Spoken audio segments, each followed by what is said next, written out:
Bonsoir.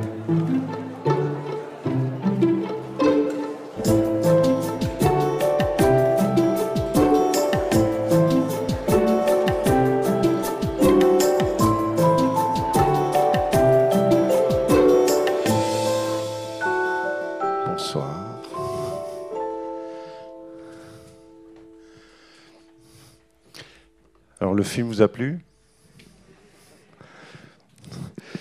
Bien, mais on va un petit peu débriefer ça, j'ai envie de dire, avec Michel, pour un peu raconter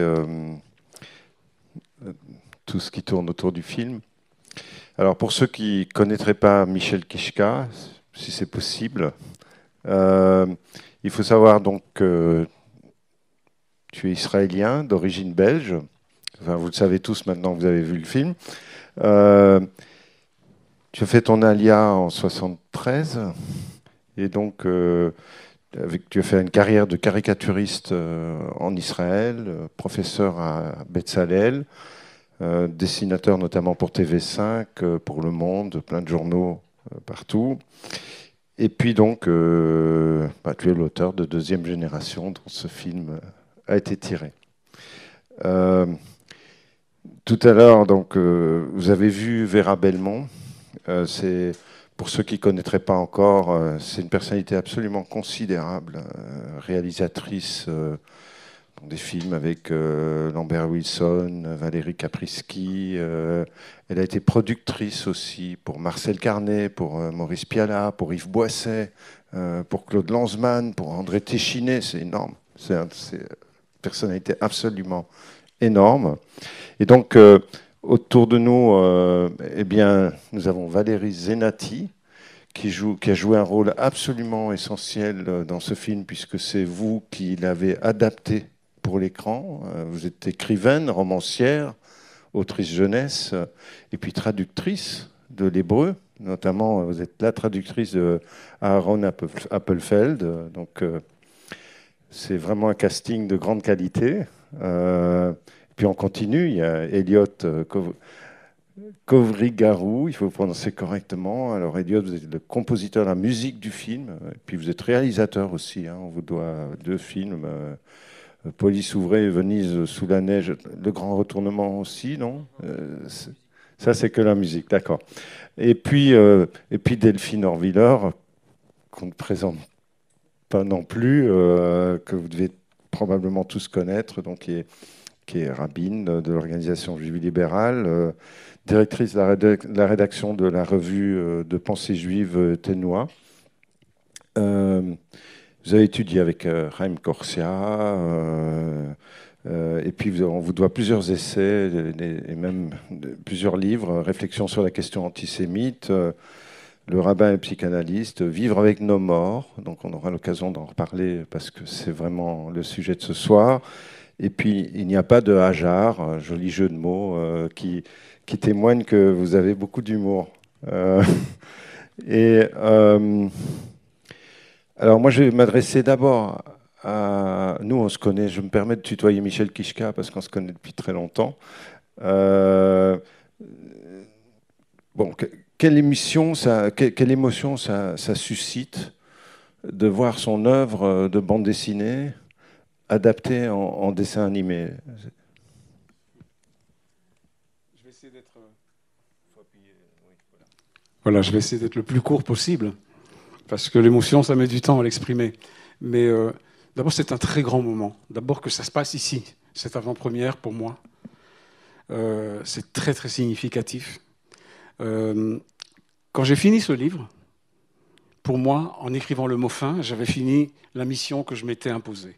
C'était raconter l'histoire de notre génération. Il y a ma petite sœur Irène qui est là. C'est notre génération. La génération née, les baby-boomers de l'après-guerre et de l'après-Shoah dans notre cas.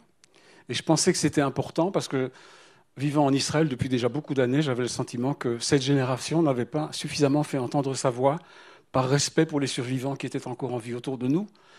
Et donc je l'ai fait parce que ça m'a habité pendant de nombreuses années. Et quand j'ai écrit le mot fin, pour moi, c'était fini. J'imaginais vraiment pas qu'il y aurait une prolongation, qu'on serait là ce soir pour voir ce film. Et quand Vera Vera Belmont a appelé Dargaud pour dire j'ai lu le livre, je veux acquérir les droits pour l'adapter en dessin animé, j'ai tout de suite dit oui.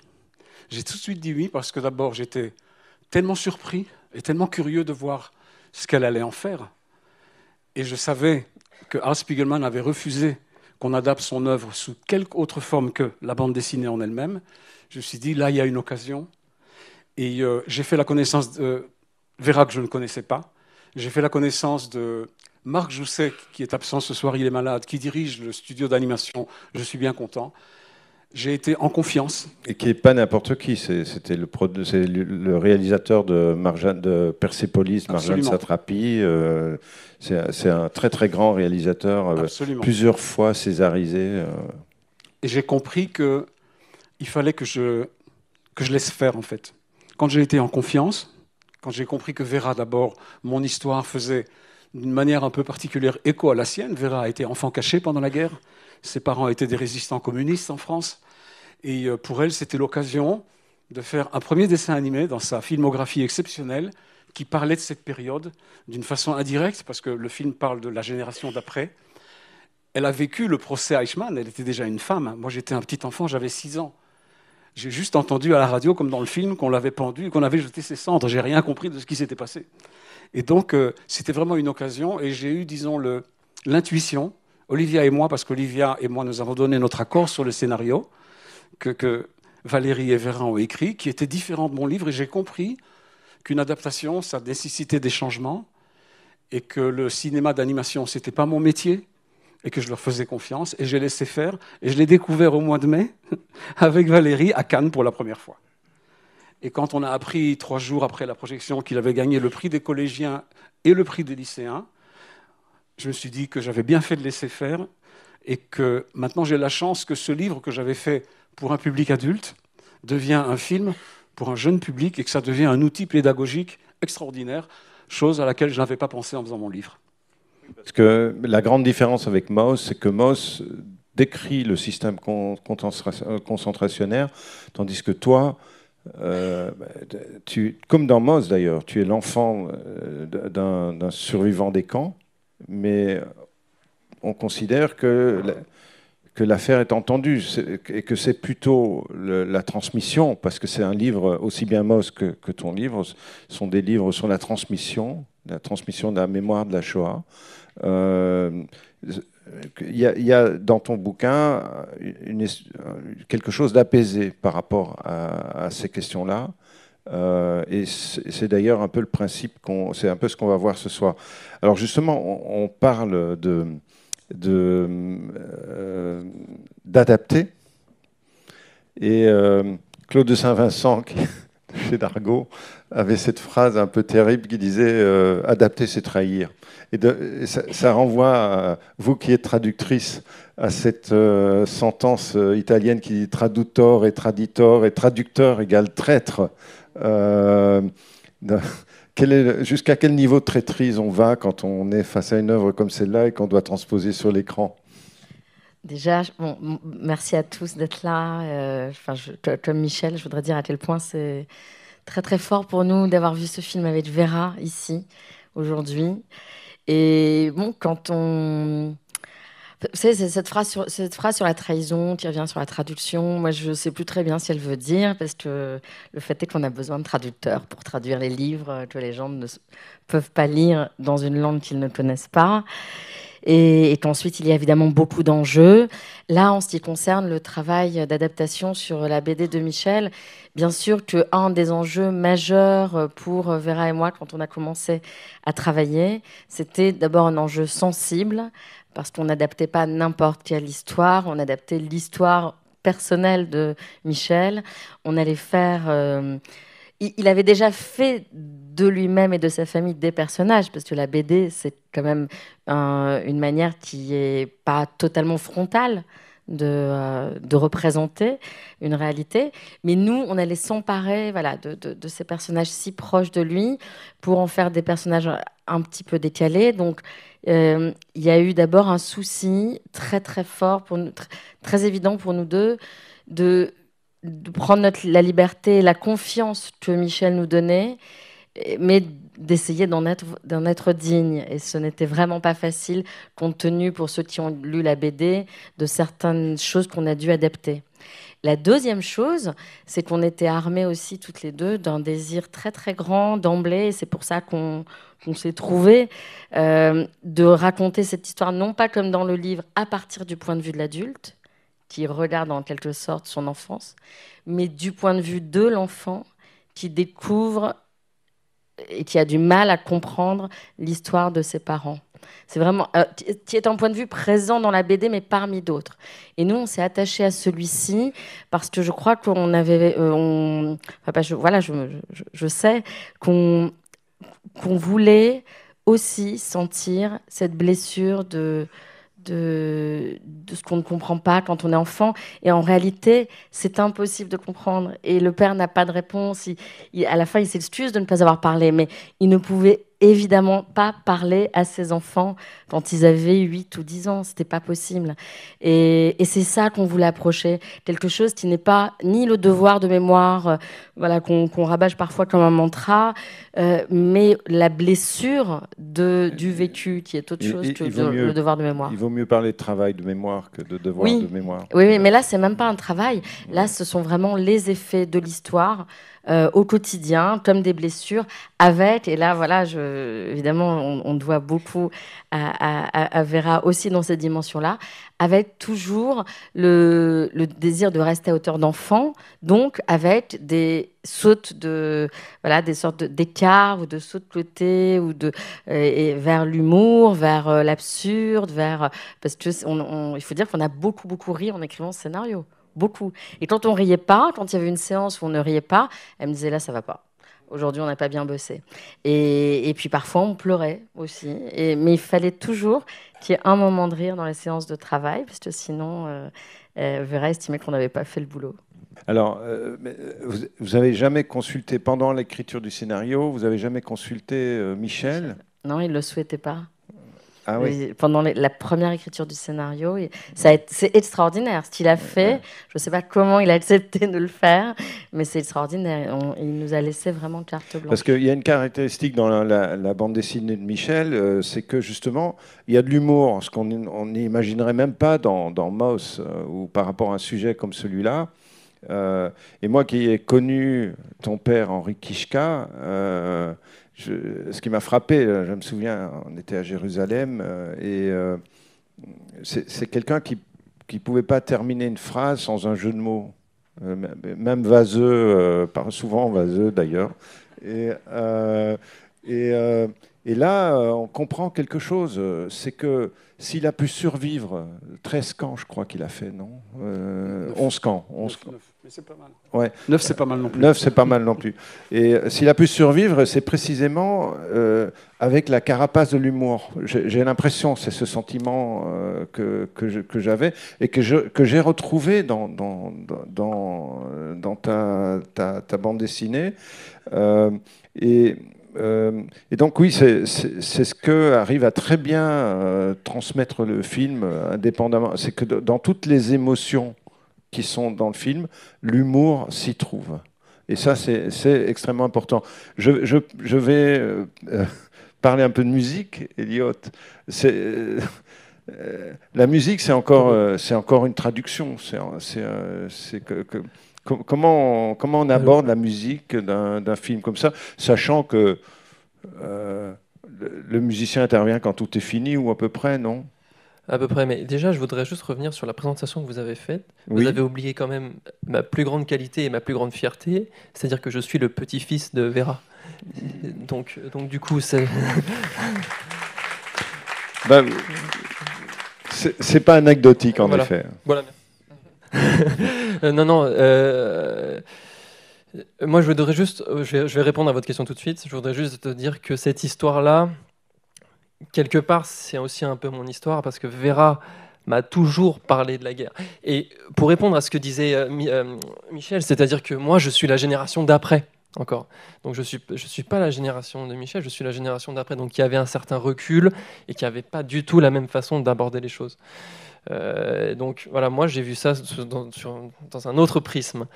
Et ensuite, pour la musique, la difficulté de la musique, quand on la fait, c'est ne pas prendre le pas sur l'image. Et ça, c'est vraiment quelque chose que j'ai essayé de faire. C'est-à-dire que j'ai pas besoin d'avoir un orchestre symphonique avec je ne sais combien de musiciens. Il fallait qu'il y ait quelque chose qui soit derrière, qui soit présent. Mais je voulais pas voler, entre guillemets, voler la vedette à ce qui a été écrit. Et voilà. Donc c'était comme ça que j'ai fait la musique aussi. Moi, je suis quelqu'un qui aime les thèmes, donc j'en ai fait. J'espère que vous avez entendu. Donc voilà. Il y a mon professeur qui disait cette phrase tout à fait débattable, qui disait la bonne musique de film, c'est celle qu'on n'entend pas. C'est tout à fait débattable. Mais c'est juste pour dire que je voulais pas voler la vedette et j'essayais d'être le plus discret tout en étant le plus beau. Enfin, moi, je suis peut-être un peu plus attentif, mais en particulier dans les moments d'émotion, on l'entend la musique. Hein. Mince. Ouais. Alors, on parle d'adaptation, donc il s'agit d'interpréter une œuvre. Et Delphine Horviller, l'interprétation, c'est votre métier, non? La mauvaise interprétation. Oui, je ne sais pas. En tout cas, c'est effectivement le point commun entre nos métiers, les métiers de rabbin, de traducteur, de conteur, d'acteur. C'est toujours des gens qui interprètent et qui emmènent le texte, la source, un peu plus loin. Je voudrais dire, moi aussi, que je suis très émue, vraiment, d'avoir vu ce film ici. Voilà, Michel Sell, l'admiration que j'ai pour son travail. Et voilà, c'est très émouvant pour moi de voir la façon dont vous l'avez adapté. Je suis très émue aussi d'être en présence de Vera Belmont. Elle ne se souvient pas. Je voudrais raconter une toute petite anecdote dont je me suis souvenue tout à l'heure au début du film. J'espère qu'elle ne m'en voudra pas de raconter ça. Elle s'en souvient sans doute pas. Ça n'a rien à voir avec le film. Mais il y a quelques années, on s'est rencontrés. Vera, j'étais venue la rencontrer dans un contexte particulier. Et puis, on s'est perdu de vue. Et il y a environ 2 ans de ça, j'ai appris au détour d'une conversation, et vous allez comprendre pourquoi, que la coiffeuse de Vera s'appelait Delphine. Comment est-ce que je le sais? Parce qu'un jour, Vera m'a appelée, j'ai vu son nom sur mon téléphone, j'ai décroché, elle m'a dit « Allô Delphine ?» J'ai dit « Oui ». Elle m'a dit « Est-ce que vous pouvez venir demain ?» J'ai dit « Oui, bien sûr ». J'ai dit « C'est pourquoi ?» Elle m'a dit « C'est pour un brushing ». Et j'étais prête, alors vous voyez mes cheveux, je ne suis pas une grande spécialiste, mais j'étais prête à apprendre à faire un brushing pour rencontrer à nouveau Vera Belmont, mais la rencontre se fait à nouveau aujourd'hui. Mais vous voyez, en fait, ce n'est pas sans lien avec le film, en réalité, cette petite anecdote, parce que cette conversation était affaire de malentendus. Et en fait, la transmission, c'est toujours une histoire de malentendus. Ce qui se transmet dans nos familles, on le sait quand on y réfléchit, ce que nos parents ou nos grands-parents nous ont transmis, ou ce qu'on transmet à nos enfants, c'est jamais quelque chose qu'on maîtrise. Il y a toujours quelque chose qui nous échappe, un malentendu, quelque chose qu'on a mal entendu. Mais dans la transmission de la Shoah, et ajouter à ça une complexité supplémentaire, c'est qu'il y a eu du non-entendu, au-delà du malentendu. Il y a tout ce qu'on n'a pas entendu, qu'on soit de la 2e ou de la 3e génération, parce qu'on ne nous l'a pas raconté, parce qu'on n'a pas pu nous le dire. Et c'est ce que ce film raconte très bien, c'est qu'il y a, en fait, pendant très longtemps, si ton père ou nos parents ou nos grands-parents ne nous ont pas parlé, c'est qu'ils ne pouvaient pas nous parler, parce que la société autour n'était pas du tout prête à entendre ce qu'ils avaient à dire. Et qu'en réalité, il a fallu cette latence, ce temps incroyable pour que la parole soit libérée. On comprend merveilleusement dans le film, et je trouve que c'est formidable qu'il y ait toutes ces générations ici réunies. Je vois qu'il y a plein d'enfants, il y a ma fille, il y a plein d'enfants ici.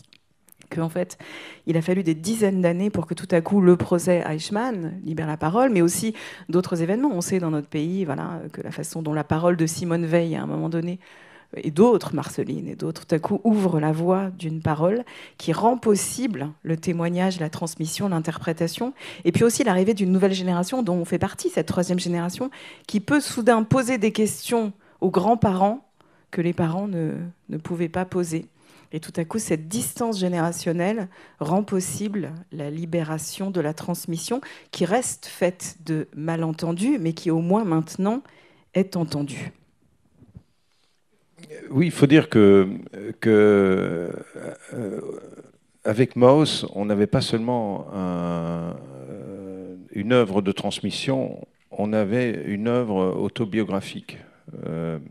Et ça a vraiment, dans l'histoire de la bande dessinée, ça a déclenché quelque chose, parce que ça a accompagné le développement de ce qu'on appelle le roman graphique. Et on le voit bien avec de Persépolis à l'album de Michel, que se raconter est devenu de plus en plus important dans la bande dessinée. Et on peut comprendre d'ailleurs qu'il a fallu prendre à distance le regard d'enfant, qui est un petit peu celui du petit Nicolas, au fond, de Goscinny, qui regarde le monde avec son regard d'enfant. Mais ça parle de quelque chose de lourd. Et Delphine, je voudrais reprendre une expression que j'ai vue dans vos livres, c'est faire le parallèle. Vous dites survivant et sous-vivant. Les gens qui reviennent des camps sont des sous-vivants, dites-vous. Pas tous, peut-être, mais en tout cas, moi j'ai utilisé cette expression pour décrire mes grands-parents, à qui je rendais visite enfant. Pas très souvent, parce que de bien des manières, on me protégeait de leur présence, de quelque chose de assez morbide qui les entourait. Et quand moi je toquais à la porte de mes grands-parents, je me souviens que ma grand-mère, qui est donc une survivante d'Auschwitz, ma grand-mère m'ouvrait la porte et elle m'ouvrait la porte toute décoiffée. Décidément, je parle beaucoup de cheveux ce soir. Elle était toute décoiffée comme ça. Elle venait de se réveiller, semble-t-il, et j'avais l'impression que c'était comme une marmotte, ma grand-mère, qui se réveillait. Elle hibernait et elle se réveillait de temps à autre quand on venait toquer à sa porte. Je pensais que le langage des marmottes, c'était le yiddish, puisque c'était la langue qu'elle parlait. Et effectivement, il y avait dans leur vie de survivants de la sous-vivance, une difficulté à s'inscrire dans ce lechaim qui est si cher à notre tradition et qui, je pense, a déteint sur les générations suivantes. Moi, j'ai souvent l'impression, mais je serais intéressée de savoir comment les autres le vivent, j'ai l'impression que parfois, j'ai cherché dans ma vie à vivre plus d'une vie, parce qu'il y avait en moi comme un devoir de survie en 2 mots. Moi qui étais l'héritière de la tragédie ou de la catastrophe, et qu'il y avait cette injonction à avoir une vie encore un peu plus remplie de vie, parce qu'on était les héritiers de ces histoires qui n'avaient pas pu être vécues. Mais peut-être que voilà, d'autres l'ont vécu vraiment différemment. Michel, je me souviens d'une expression de ton père. Alors, j'ai toujours des problèmes de comptabilité, donc il faut que tu me corriges, hein, mais qui disait, j'ai perdu, je crois, 13 membres de ma famille dans les camps, et qui était très fier de pouvoir dire, si je compte mes enfants, mes petits-enfants, j'en ai plus aujourd'hui, et donc Hitler, je l'ai bien eu. C'était un peu son humour. Oui. La vraie histoire, c'est que quand il a connu ma mère en 1948 dans un bal à Bruxelles, ils sont tombés amoureux. Après les quelques premières danses, il l'a raccompagnée à pied jusque chez elle, elle habitait loin. Et pendant la route, il lui a dit que si jamais un jour il l'épouse, il avait déjà son plan en tête, il voudra 4 enfants parce qu'il a perdu 4 Kishka pendant la guerre. Et ma mère a dit d'accord. Et ils se sont mariés, et ma sœur est née 9 mois après. Donc ils ont tenu leur promesse. Et on a été 4 enfants. Je pense avec les petits-enfants et les arrière-petits-enfants, ma sœur est meilleure en comptabilité. On est nombreux, mais chaque fois qu'il y avait une naissance, il publiait un banc dans le journal de la communauté laïque juive de Belgique, et c'était ma 13e revanche sur les nazis, ma 18e revanche sur les nazis, ma 24e, et j'ai appris que 90% des rescapés, c'est exactement comme ça qu'ils voyaient chacun de leurs descendants, comme une revanche, comme une preuve que la solution finale, eh ben, elle n'a pas été parfaite. Heureusement. Oui, donc je voudrais justement revenir sur cette figure du père. Je pense que ton père a lu ta bande dessinée. Il y a des petites choses quand même dans ce film qui ont été rajoutées, qui sont sans doute des confidences que tu as dû donner à Vera, notamment sur la disparition de ton jeune frère. On sent qu'il y a eu un petit habillage dans le scénario. Comment ton père aurait vu ça? Oui, je me souviens qu'après la projection à Cannes, quelqu'un m'a dit c'est dommage que ton père ne l'a pas vu. Je dis je ne suis pas sûr que ce soit dommage, parce que je ne sais pas comment il aurait pu recevoir tous ces changements, parce que ce n'est pas ma vie copier-coller à l'écran. Et que toutes ces adaptations, plus je vois le film, c'est la 4e fois que je le vois, plus je trouve que c'est fin et intelligent. Parce que par exemple, mon père, il n'avait pas une pièce secrète avec une porte qui fermait à clé. On n'avait pas assez de pièces pour qu'il y en ait une que pour lui. D'accord ? Mais son silence, ce qu'il avait dans la tête, c'était sa pièce secrète. Et la clé, c'est lui qui l'a portée en lui. Donc, il y a des tas de métaphores et des tas d'adaptations qui ont été faites, notamment, tu en parles, là, dans la question, il y avait la question de comment est-ce qu'on va raconter le suicide de Charlie qui s'est passé dans la réalité quand il avait 31 ans. On ne peut pas faire un film qui s'adresse à la jeunesse dans lequel il y a un tel drame. Ce n'est pas montrable. Et je trouve que la manière dont il disparaît dans le film, par accident, mais est-ce que c'est absolument entièrement par accident ? Et ce que dans le film, ça génère en moi comme colère vis-à-vis de mon père, c'est ce qui s'est passé dans la réalité. Et je trouve que c'est hyper intelligent, parce que c'est ça qui a touché les jeunes. Et c'est ça d'abord que je voudrais bien aussi lui rendre hommage ce soir. J'ai ici mon éditrice Gisèle Dehaene de chez Dargaud. C'est ça qu'elle a vu dans mon livre quand je lui ai apporté les premières pages. C'était une histoire de famille qui avait une portée universelle. Ce n'est pas une histoire juive au sens uniquement juif du terme. Et le fait qu'elle m'ait conduit au bout de ce projet pour que le livre se réalise et que finalement ça devienne un film, je dois beaucoup à Dargaud.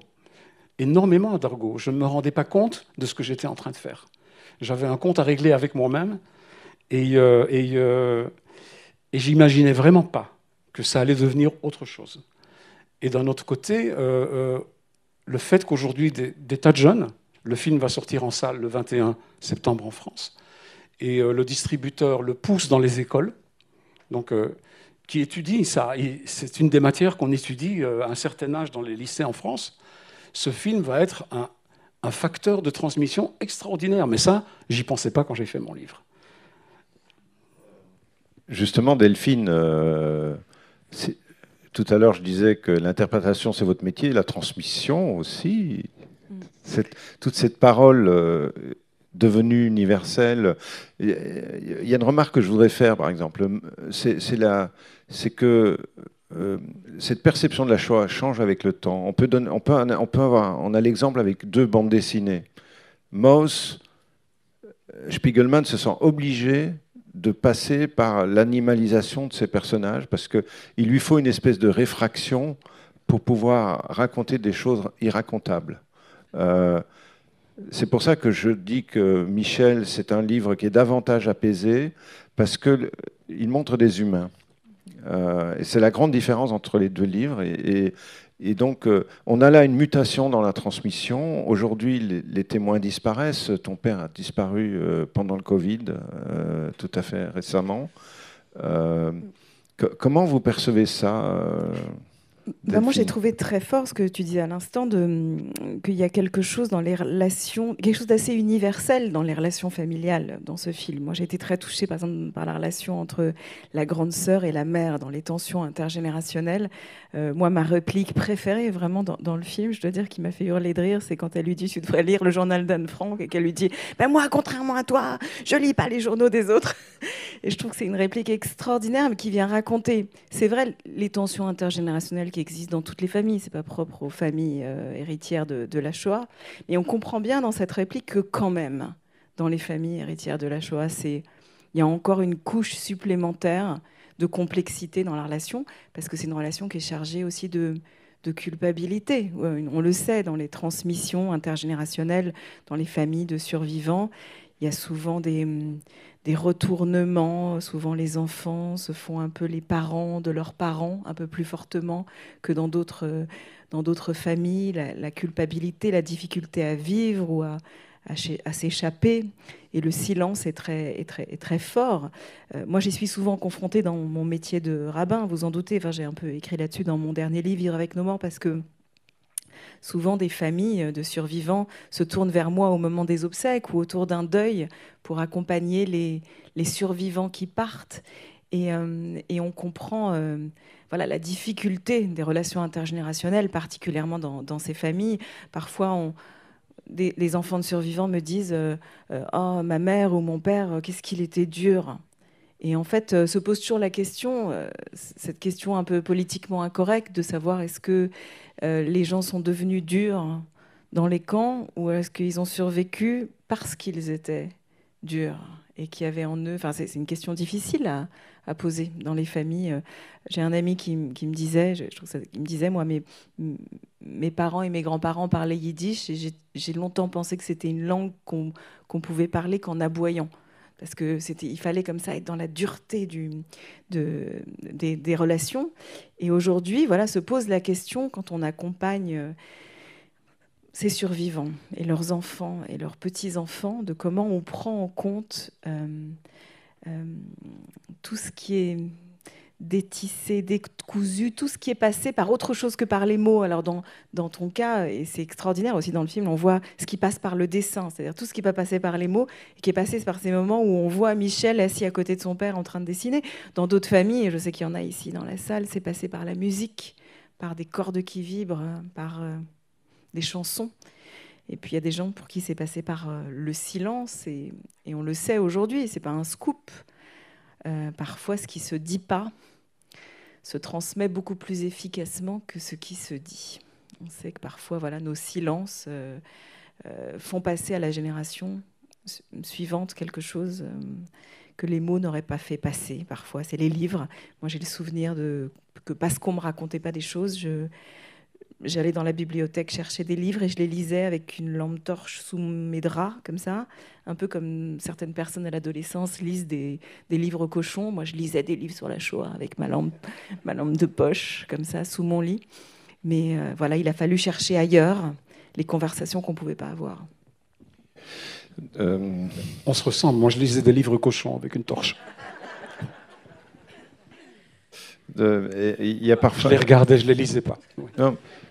Non, mais il peut y avoir parfois quelque chose d'indécent dans ces choses-là. La fascination du cadavre est aussi une espèce de pornographie qu'on peut découvrir dans cette littérature. Mais je voudrais revenir justement, Valérie, sur cette question de transmission et de génération qu'a très bien décrit Delphine.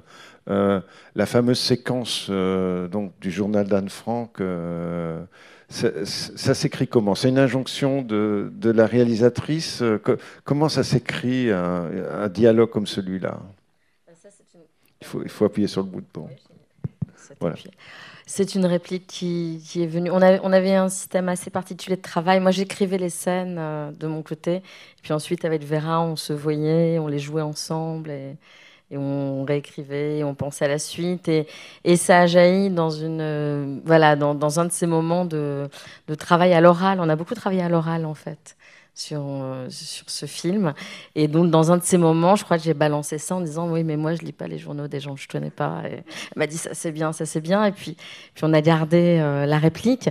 Et au-delà de ça, pour moi, je pense que ce qui est important, et c'est vraiment ce qui m'a attirée vers le livre de Michel, c'est qu'on sent chez ce père qu'il y a une volonté, comme chez beaucoup de rescapés que j'ai pu rencontrer, d'être reconnu, lui, en tant que comme celui ayant peut-être le plus souffert et comme étant celui qui a vécu le pire du pire. Moi, j'aime beaucoup ce moment aussi où il dit sur Primo Levi, ah oui, lui, il a été qu'1 an dans les camps. Parce que Primo Levi, bien sûr qu'il est devenu ce monument de la littérature et de la transmission littéraire, mais les rescapés, leur sujet, c'est pas la transmission littéraire, c'est ce qu'ils ont vécu et ce sentiment, comme disait tout à l'heure Delphine aussi, de ne pas avoir été entendu. Donc là, il y en a un qui a plus de succès et qui est plus entendu. Mais la souffrance... Olivier en est mort. Hein. Oui, bien sûr. Oui. Ça, c'est pas, là, je ne parle pas en mon nom. Je dis, ce qui m'intéressait aussi, et ce à quoi je suis attachée dans le texte et dans le film, c'est de ne pas aller vers l'idéalisation des rescapés. Parce que je pense que de surcroît, d'abord, c'est pas forcément intéressant d'un point de vue artistique, c'est pas rendre service aux gens que de les idéaliser, et au contraire, les ramener à leur humanité. Et là, je cite, sans citer Aaron Appelfeld, qui voyait dans les failles des êtres leur humanité, ramener un être à son humanité, c'est-à-dire à une forme d'égocentrisme, à un désir d'être entendu, à un désir d'être reconnu dans sa souffrance, dans sa singularité. Il y a cette scène de cauchemar où ils ont tous le même visage à l'entrée d'Auschwitz, et puis il y a juste le père de Michel qui a un autre visage. Mais c'est ce cri-là qu'il n'arrive pas forcément à pousser, et qu'il pousse à sa manière, et qu'il arrive ensuite à partager avec son fils. Et je pense que... l'une des raisons, j'ai beaucoup d'amis présents dans la salle ici, parce que je leur ai dit, mais pour moi, c'est pas n'importe quel film, ce film, j'en ai coécrit d'autres. Celui-là, j'y tiens beaucoup, beaucoup. Parce qu'il y a ça qui continue de m'émouvoir, c'est ce besoin d'être aimé, parce que c'est ça, être regardé, entendu, c'est être aimé, et que l'amour, c'est quelque chose qui finalement, et ça aussi j'y tiens, va circuler quand même, avec l'éloignement de la famille, parce qu'à un moment donné, il faut peut-être s'éloigner de ses parents pour pouvoir respirer, et la rencontre avec Olivia, et on sent que cette vitalité amoureuse est possible aussi dans cette famille, et l'amour, je crois, circule du début à la fin d'ailleurs, hein, mais c'est comme une apogée, voilà, il y a l'amour, le dessin qui est là, et donc il y a quelque chose quand même qui a réussi à passer, voilà, outre, je ne suis pas entrée dans le débat sur l'adaptation de ce qui s'est passé autour de Charlie. J'encourage tout le monde à lire la BD ici, parce que je pense que c'est important d'avoir aussi cette temporalité-là de l'histoire et cette vérité-là. Et puis voilà, c'est tout ce que j'avais à dire. Ouais, moi, je l'ai bien reconnu, Olivia, dans le film. Ils ont réussi un truc quand même. Je l'ai vraiment bien reconnu. Et en revanche, je me pose la question, c'est vraiment elle qui a fait la rencontre, enfin, qui a fait que tu as pu rencontrer ton père sur cette question-là? Non, mais j'ai eu, après la disparition de Charlie, j'ai eu des années où j'étais en colère sur mes parents. Elle était la seule à pouvoir m'apaiser. Et justement, Delphine parlait des décennies nécessaires à la libération de la parole. Ce premier livre, je l'ai fait à l'âge de 55 ans. Et j'ai eu le temps d'être en colère, d'analyser, de comprendre et de m'apaiser et de faire ce livre. Heureusement que je ne l'ai pas fait avant. Et d'avoir des enfants. Bien sûr, qui m'ont aussi beaucoup aidé. Je voudrais raconter une petite anecdote, justement, où on parlait de la souffrance. D'abord, l'anecdote avec Primo Levi, elle est réelle. Ça s'est vraiment passé. Je lui ai dit, alors papa, je lui avais acheté, j'ai vu qu'il ne l'avait pas dans sa bibliothèque. Je dis, tu as aimé Primo Levi? Il dit, ouais, c'est bien écrit, mais il a été qu'un an dans les camps. Donc ça n'a aucune importance, Primo Levi. Ce qui est important, c'est Henri Kichka. Et c'était aussi le personnage de mon père. Et dans le livre, je le taquine. Et des amis, des gens de la communauté en Belgique me disaient, mais dis-moi, tu ne penses pas que c'est un peu blessant vis-à-vis de ton père? J'ai dit, non, mon père, il est perçu comme un monument de la Shoah. Parce que les jeunes qui le connaissent, aujourd'hui, connaissent le témoin. L'homme qui nous a élevés, Irène, Hannah, Charlie et moi, c'était le taiseux. C'était la victime de la Shoah. Et eux ont connu le héros de la Shoah. Et ce n'est pas le même homme. Et justement, je pense que j'ai, à travers ce livre, voulu lui rendre son visage humain. Et j'ai une anecdote qui est marrante. On aime bien les anecdotes marrantes au mémorial de la Shoah. J'ai une amie à Tel Aviv qui s'occupe des programmes du théâtre yiddish à Tel Aviv. Et on papote, et elle m'envoie une invitation pour aller voir une pièce. Je ne parle pas le yiddish, mais c'est avec des sous-titres en hébreu. Ce sont des sous-titres dans le théâtre. Et je dis, bon d'accord, mais ça tombe juste sur une période où mon père sera en Israël. Elle me dit, mais prends-le avec toi. Et je ferai aussi venir mon père, parce que lui aussi a été libéré de Buchenwald. et on va les faire se rencontrer et voir est-ce qu'ils se sont connus à Buchenwald. Je dis ça, c'est une bonne idée. Ok, alors on va au théâtre yiddish, elle m'attend avec son père, elle me le présente, mon père va directement vers le sien, il retrousse sa manche et il dit « Montre-moi ton numéro ». Il lui montre son numéro et mon père lui dit « Ah, j'ai plus d'ancienneté que toi ». Voilà, ça c'est comme ça qu'on survit au camp, avec ce côté égocentrique et humoristique. Et tu disais que, voilà, on dit en hébreu, mais je vais le traduire en français, la vie est dure, mais ce sont les durs qui vivent. D'accord ? Donc voilà, c'est comme ça. Achaim kashim aval akashim chaim. Il y a quelque chose dans sa dureté qui était intérieur, parce que mon père n'était pas un homme qu'on percevait comme dur, qui l'a fait survivre. C'est quelque chose d'extraordinaire. Extraordinaire qu'il ait survécu. Delphine, avant de passer aux questions de la salle, je voudrais poser une question sur dans le futur, que va devenir cette mémoire de la Shoah, sachant que les témoins disparaissent, que ce sont les artistes ou les documentaristes, les écrivains qui transmettent cette mémoire. Vous qui êtes dans cette transmission d'une parole qui elle-même change de nature au gré des générations, au gré de l'intérêt qu'on y porte, comment vous voyez l'évolution de cette mémoire de la Shoah? Est-ce qu'elle va être oblitérée par d'autres drames, par d'autres situations? Comment je sais que vous ne regardez pas dans une boule de cristal, mais qu'est-ce que ça vous évoque? Je vous remercie pour cette question. J'aimerais être capable d'y répondre, mais en réalité, je n'en sais rien. Ce qui va rester de cette mémoire, en fait, ça, je vais dire un truc évident, mais ça dépend de nous. Voilà, je vois dans cette salle des gens de toutes les générations, et vraiment, je me tourne particulièrement vers les plus jeunes. La question est posée de comment on va leur faire entendre demain cette histoire. Par des voix qui ne sont pas les voix de témoins directs. Et comment est-ce qu'on va faire pour que la mémoire soit vive? On parle parfois en français de mémoire vive.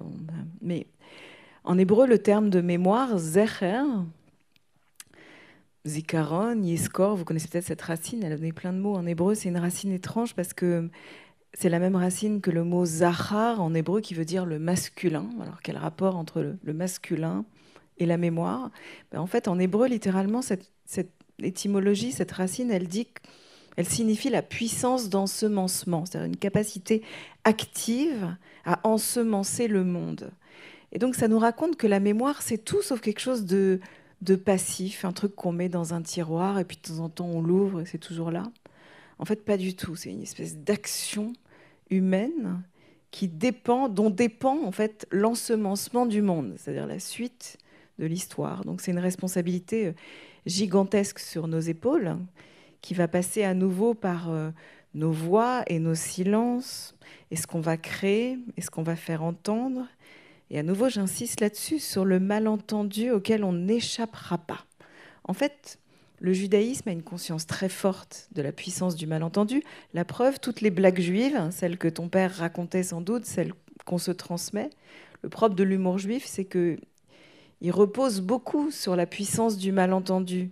Je dis quelque chose et l'autre comprend autre chose, et dans ce décalage de sens surgit le rire et ça passe. Alors il y a 1000 exemples de ça. Moi je raconte souvent les mêmes blagues, pardon pour ceux qui les ont entendues 1000 fois. Une blague juive typique, c'est deux juifs devant un bain public et il y en a un qui dit à l'autre t'as pris un bain, et l'autre lui dit pourquoi il en manque un? Et vous voyez bien que ce double sens, ce malentendu de la conversation, rend possible le récit d'une histoire, la conversation qui s'engage. Quand on dit que ce qu'on dit n'a pas fini de dire. Et en fait, c'est ça l'enjeu de la transmission de la mémoire de la Shoah, c'est que même si les témoins sont plus là, on n'aura pas fini de raconter.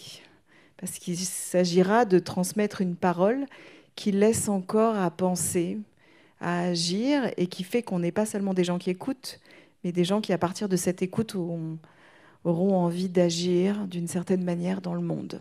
Voilà. C'est là que s'arrête notre prophétie. Je voudrais répondre à cette même question en disant que je pense que la transmission de la mémoire, elle sera possible le jour où les politiciens arrêteront de l'instrumentaliser, que ce soit les politiciens israéliens ou les antisémites. Je pense que c'est le travail des historiens, des chercheurs, des rabbins, des auteurs, et pas des politiciens. Il faut qu'ils arrêtent d'utiliser la Shoah comme instrument. Voilà. D'ailleurs, c'est une des qualités de ton livre, c'est que justement, il y a une espèce de point de vue critique que tu as bien exprimé quand tu parles de ton père et de l'image qu'il renvoie. D'ailleurs, tu m'as posé une question tout à l'heure à laquelle je n'ai pas répondu. C'est, oui, mon père a lu le livre, et ce qui l'a gêné, c'est que je déballais notre histoire de famille, à première lecture. Et après, il a compris que ça avait été important. Parce que ça a ouvert un nouvel espace dans le relationnel que nous avons eu avec lui. Nous, il ne restait plus que Irène et moi. Hein. Mais c'était quand même très important. C'était quand même très important parce que mon père a été fier du succès du livre, fier de se voir dessiner à toutes les pages. C'était important pour lui parce que quand même, le 11 avril 1945, à la sortie de Buchenwald, c'était un numéro qui devait disparaître et qui avait perdu sa dignité humaine, à qui on avait retiré. Il ne l'avait pas perdu. Et tout son travail de survie et après de vie, parce qu'il a fondé une famille, ça a été de retrouver cette dignité. Et quelque part, dans ce livre, et ce qui a beaucoup satisfait mon père, c'est qu'étant donné qu'il avait écrit un livre en 2004, qu'on montre une adolescence perdue dans les nuits des camps, préfacé par Serge Klarsfeld, il considère que mon livre, c'est son succès de transmission. Voilà. Et je lui ai dit, absolument, parfait. Si c'est comme ça qu'il le voit, je suis très content, moi aussi. Mais nous, on est très contents aussi. On est surtout très honorés de voir que cette transmission passe par un film qui est un petit chef-d'œuvre, vraiment. Et donc, qu'il faut que vous transmettiez autour de vous, que vous fassiez le bouche à oreille nécessaire pour faire de ce film, quand il sortira, le succès qu'il mérite. On est très content, Mémorial, de pouvoir justement promouvoir ces magnifiques œuvres de transmission. Alors, je suppose qu'il y en a peut-être quelques-uns d'entre vous dans la salle qui voudraient poser des questions. Donc, je vous laisse la parole. Ne soyez pas timide. En attendant que les questions soient posées, vraiment, là, je vois dans la salle des gens que je veux remercier personnellement. Il y a d'abord Gisèle Dehaene, mon éditrice chez Dargaud, mon ami Plantu. Plantu est le premier à avoir lu les premières pages que j'ai dessinées. Et c'est très important pour moi. J'ai des amis de TV5, Sylvie, Philippe et Julien, chez qui m'ont finalement médiatisé en tant que caricaturiste, qui ont beaucoup fait parler de mon livre sur leur chaîne. Et puis j'ai toute la famille d'Olivia, j'ai mes meilleurs amis, j'ai tous les membres d'une tante, une cousine, j'ai ma nièce, la fille de Charlie, j'ai Irène, j'ai des bons amis. Pour moi, être ici avec vous, c'est un grand plaisir, une grande émotion. Je transmettrai tout ça à Olivia, qui me manque beaucoup ce soir. Et je suis aussi très honoré de t'avoir, Delphine, à mes côtés ici sur cette scène, au Mémorial. Delphine a fait l'oraison funèbre de ma belle-mère d'origine. Et ça a beaucoup compté pour la famille Alfandari. Et il y a aussi Max et Zélie, les neveux et nièces d'Olivia, donc aussi les miens. Et je te remercie toi aussi, Didier. On s'est connus en Belgique avant que je fasse mon alia. Et c'est une relation et d'amitié et professionnelle. Tu as donné beaucoup de visibilité à Deuxième Génération sur ton site Actua BD et maintenant au film. Et je te remercie vraiment énormément pour tout le travail que tu fais autour de ça. Vraiment, bravo. Merci. Et évidemment, Elliot, ta musique, chaque fois que je revois le film, je la trouve chaque fois plus belle. Et je l'entends mieux. Hein, tu dis qu'il ne faut pas l'entendre. Hein, c'est faux, il faut l'entendre. Et Valérie, grâce au film, j'ai fait ta connaissance et je pense que j'ai gagné une grande amie pour la vie. Merci beaucoup. Voilà.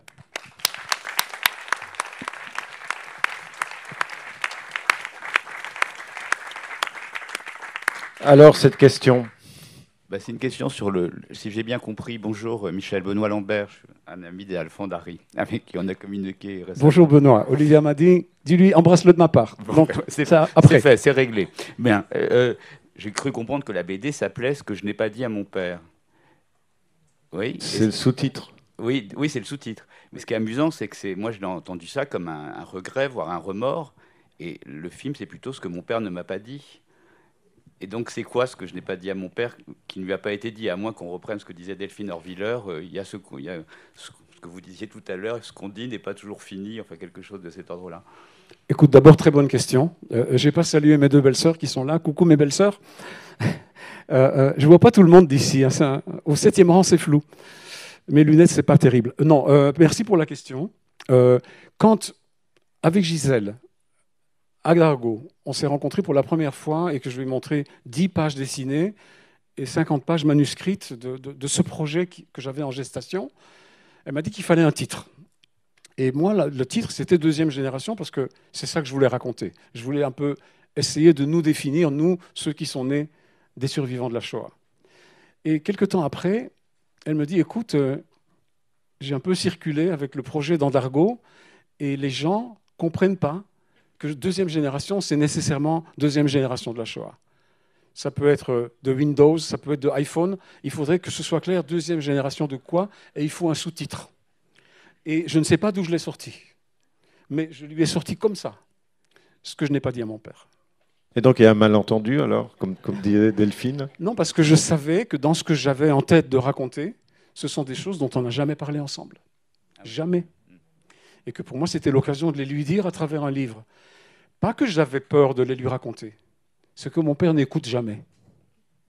Quand j'ai présenté mon livre à la Fondation Auschwitz à Bruxelles, quelques mois après sa parution, j'avais une trentaine d'historiens et de chercheurs, francophones et néerlandophones, qui ont posé des tas de questions, etc. Mon père était présent, c'était la première fois que je parlais du livre en sa présence. C'était un moment fort pour moi. Et quand la conférence s'est finie, il s'est levé, il est venu m'embrasser devant tout le monde, et il m'a chuchoté à l'oreille, « Tu as très bien parlé, je suis fier de toi ». Et il est retourné s'asseoir, et les gens ont attendu que je dise le mot de la fin. Et j'ai dit, c'est la première fois que mon père m'écoute.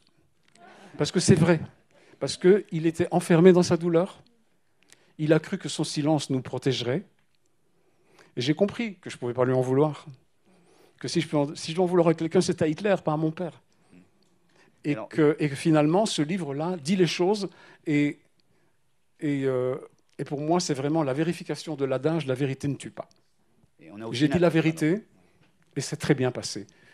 À première lecture, ce n'était pas facile, ce n'était pas simple pour lui de se voir exposé comme ça. Mais finalement, ça a été très apaisant dans le relationnel. Il n'y avait plus... Personne n'avait gardé quelque chose sur le ventre, ni lui ni moi. Et ça a vraiment été les quelques 8 dernières années de sa vie. Ce livre a existé entre lui et moi. Ce sont au niveau, disons, de la profondeur et de la sincérité de notre amour, ce sont les plus belles années. Et il est parti apaisé. Et en plus, il portait un t-shirt que je lui avais dessiné. Donc moi, j'étais à Jérusalem, Irène était près de lui à Bruxelles, et je savais qu'il partait avec un dessin à moi sur la poitrine. C'était vraiment, waouh, quelque chose de très fort. Donc voilà, c'est pour ça que j'ai donné ce titre, parce qu'en France, le terme deuxième génération n'est pas aussi immédiat que quand on le dit en hébreu en Israël. On a aussi l'impression, mais après je rends le micro, que c'est parce que tu as fait ton alia que tu as pu faire tout ce travail, prendre cette distance et faire tout ce travail. Mais alors, qu'est-ce qu'il en est de ceux qui n'ont pas fait leur alia? On a un peu cette impression-là que sans cela, ça n'aurait pas été possible de faire tout ce travail et d'aboutir à ce roman graphique, comme on dit maintenant. Écoute, donc, mon alia, ça a été mon émancipation, d'accord? Oui. Donc j'ai quitté la maison. D'accord? Mais ce n'est pas parce que j'ai fait mon alia que j'ai fait ce livre. C'est parce qu'il y a eu le drame, la tragédie de la disparition de Charlie, qui a indéniablement fait passer mon père du silence à la parole, même s'il avait un peu commencé à parler avant. C'est devenu très fort. Et dans le film, l'adaptation dans le film, c'est le procès d'Eichmann. Pourquoi pas? C'est très très bien. C'est une excellente comparaison, je trouve. Et donc, sa parole s'est libérée. Et je ne me souviens plus de ce que je devais te répondre à la question, excuse-moi. Oui, oui. En fait, je pense que c'est en grandissant en dehors de chez moi, en devenant adulte. Je suis parti, j'avais 19 ans. D'accord, j'étais un grand adolescent. Je n'étais pas encore un homme. Donc, au contact d'Olivia, ma femme, j'ai compris qu'il y avait d'autres manières de voir le monde, d'autres façons de réagir, d'autres manières d'avoir une vie de famille. Par exemple, à la maison, on ne pouvait jamais discuter avec nos parents. On ne pouvait jamais contredire mon père, qui avait toujours raison. Chez ma femme, on n'arrêtait pas de s'engueuler à table. Et ce n'était pas pour ça qu'on ne s'aimait pas. Et moi, quand j'allais chez les Alfandari dîner, je me disais, mais waouh, c'est incroyable. On peut se dire, se lancer des vérités à la gueule et personne ne meurt. Donc, elle m'a petit à petit aidé à avoir une autre approche. D'un autre côté, on a eu 3 enfants qui, en grandissant, m'ont fait un peu réfléchir à la manière dont moi j'ai grandi. Comment ça se fait que mes enfants ont eu une adolescence si libre alors que nous, on était tellement tenus? Et c'est vrai, le dialogue avec ma mère sur épouser une juive et coucher avec mon ami qui ne l'est pas, ça a presque eu lieu dans la réalité. Mais en tout cas, c'était ça. C'était ça la doxa. On n'épouse pas des non-juifs, c'est impossible. Et je ne comprenais pas. Donc, finalement, je pense que les années de maturation ont été nécessaires. Et puis, en 2004, mon père a publié son livre. Parce que pendant qu'il témoignait dans les écoles en Belgique et qu'il allait avec des classes à Auschwitz, moi, je n'étais pas là. Moi, j'étais à 3500 km à l'est. Donc, je n'étais pas témoin ni participant à son travail de mémoire. Et c'est en lisant son livre en 2004, j'avais exactement 50 ans, que j'ai su toute son histoire. Et finalement, j'ai eu suffisamment d'éléments en main pour pouvoir commencer à raconter la mienne. C'est pour ça que j'ai mis du temps à le faire. Et puis il a fallu que je trouve le courage de dire ma vérité, c'est pas évident. C'est pas évident. Un dialogue par livre interposé, c'est impressionnant. Absolument, absolument. C'est impressionnant. Donc il faut lire, c'est très important de lire. Une dernière question, parce qu'on va devoir rendre la salle. Il n'y a plus de questions. Ah ben voilà. Pardon, qui me taraude, c'est plutôt par rapport à ta mère, en fait. Parce que pendant tout le film, que je trouve extraordinaire, j'ai aimé la BD, j'ai tout aimé. Mais je me suis demandé, finalement, elle aussi, elle avait un silence. Et pour moi, il y a quelque chose un peu en creux. Donc, je me demandais si tu allais écrire aussi peut-être un prochain livre sur ta mère et son rapport à tout ça. Parce que manifestement, elle a aussi souffert de tout ça. Différemment. D'abord, la réponse, elle est non, parce que mon éditrice pense que j'ai assez parlé de ma famille dans mes livres. Et je pense qu'elle a raison. Il faut que je passe à autre chose. Ma mère il y a Falafel sauce piquante, oui, qui est ton livre suivant, qui est très bien. Merci. Ma mère est décédée en 2001. J'ai commencé mon livre en 2010. Il a été publié en 2012. Donc, ce n'était plus pour moi l'occasion de dialoguer avec elle. Et moi, je ne parle pas avec les morts. Je ne peux pas parler avec les morts. Donc, j'ai juste dit 2-3 phrases sur elle, mais je n'ai pas pu plus approfondir, parce que je ne voulais pas paraître comme quelqu'un qui avait des comptes à régler avec elle. J'en avais, mais je les ai gardés pour moi. Parce qu'une des choses que j'ai compris dans le travail d'accompagnement que j'ai fait pendant 1 an et demi avec Gisèle, c'est qu'il ne faut pas tout dire. Il faut laisser au lecteur un espace aussi, qui remplisse les vides. Et j'ai tendance à vouloir tout dire. Je suis aussi enseignant aux Beaux-Arts et j'aime toujours être très clair dans ce que j'explique. Et j'ai appris à dire ce qu'il fallait et à ne pas dire ce qui n'était pas vraiment nécessaire. Donc, il n'y aura pas une suite à ça. Et la vérité, c'est que ma mère ayant été réfugiée en Suisse et toute sa famille ayant survécu, elle n'a pas estimé nécessaire de nous raconter son histoire qui n'avait aucune valeur à côté de celle de mon père, puisque même celle de Primo Levi n'avait aucune valeur. Donc, être réfugié en Suisse, ça ne vaut rien du tout. Voilà. Donc, il y avait cette hiérarchie de la souffrance dont mon père avait le record olympique. Et c'était un peu ça.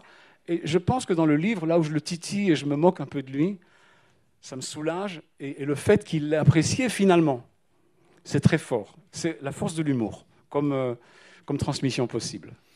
Et je trouve que le livre a cette capacité justement de beaucoup moins invisibiliser ta mère que